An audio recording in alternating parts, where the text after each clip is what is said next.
உலகம் முழுவதும் புகழ்பெற்ற திருப்பதி ஏழுமலையான் கோவிலில் பிரசாதமாக வழங்கப்படும் திருப்பதி லட்டு குறித்து தற்போது சர்ச்சை நிலவுகிறது. திருப்பதி கோயிலில் லட்டு பிரசாதம் எப்போதிருந்து வழங்கப்படுகிறது தெரியுமா? சுமார் 300 ஆண்டுகளாக. தெரிந்து கொள்ள ஆர்வமாக இருக்கிறதா? சில நிமிடங்கள் எங்களோடு பயணியுங்கள். திருப்பதி லட்டு பிறந்த கதையை பார்க்கலாம்.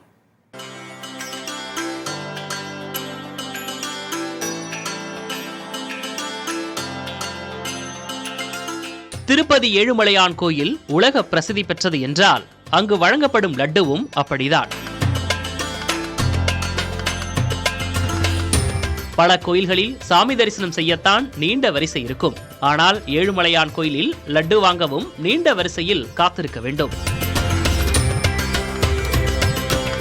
பக்தர்களுக்கு பிடித்து போன விஷயமாக மாறிவிட்டது இந்த திருப்பதி லட்டு. திருப்பதி ஏழுமலையான் கோயிலில் லட்டு பிரசாதம் வழங்குவது தொடங்கப்பட்ட ஆண்டில் நம்மில் தற்போது யாருமே பிறந்திருக்க மாட்டோம்.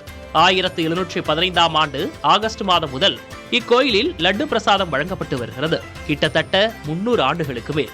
லட்டு தயாரிக்கும் இடத்தை கோயில் ஊழியர்கள் போட்டு என அழைப்பர்.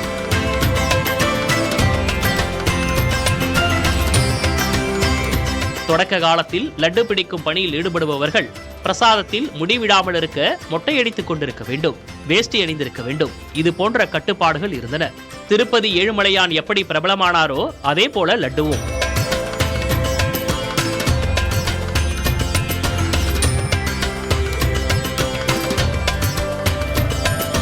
லட்டுவுக்கு கிராக்கி ஏற்பட்டதால் போலியை தடுக்க 2014ஆம் ஆண்டு புவிசார் குறியீடு பெற்றது தேவஸ்தான நிர்வாகம். திருப்பதி லட்டு என்ற பெயரில் யாரும் விற்பனை செய்யக்கூடாது என்ற நோக்கில் வாங்கப்பட்டது புவிசார் குறியீடு. கோயிலை சுற்றி மனம் கமழும் நெய் வாசனை.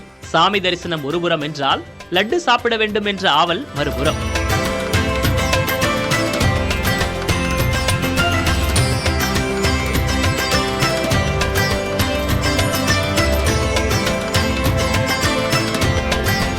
இப்படித்தான் இருக்கும் பக்தர்களின் மனநிலை.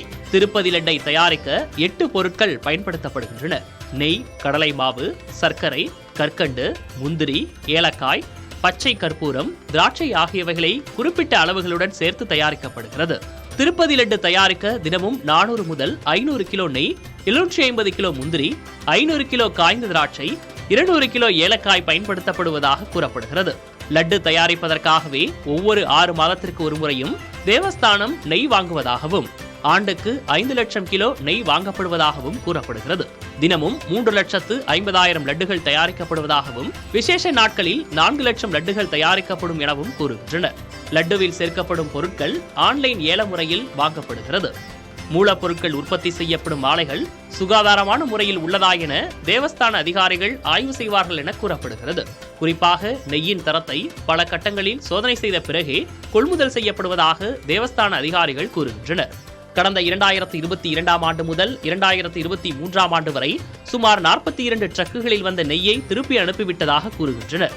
திருப்பதி தேவஸ்தானத்திற்கு சில ஆண்டுகளாக அமுல் நிறுவனம் அதிக அளவு நெய் விநியோகிப்பதாக தேவஸ்தான அதிகாரிகள் கூறுகின்றனர். கர்நாடகாவின் நந்தினி பிராண்ட் கடந்த ஆண்டுகளில் ஆவின் கூட திருப்பதி தேவஸ்தானத்திற்கு நெய் விநியோகித்துள்ளனர்.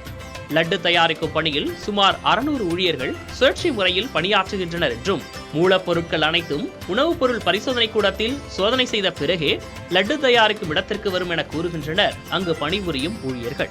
200 வருடங்களாக விறகு அடுப்பு மூலம் லட்டு பிடிக்கப்பட்டு வந்த நிலையில் தற்போது மாடர்ன் கிச்சனாக மாற்றப்பட்டிருக்கிறது. கிச்சன் முழுவதும் சிசிடிவி கேமராக்கள் பொருத்தப்பட்டு கண்காணிக்கப்படுவதோடு லட்டு பிடிக்கும் பணியில் உள்ள ஊழியர்களுக்கு அவ்வப்போது மருத்துவ பரிசோதனையும் செய்யப்படுவதாக கூறப்படுகிறது.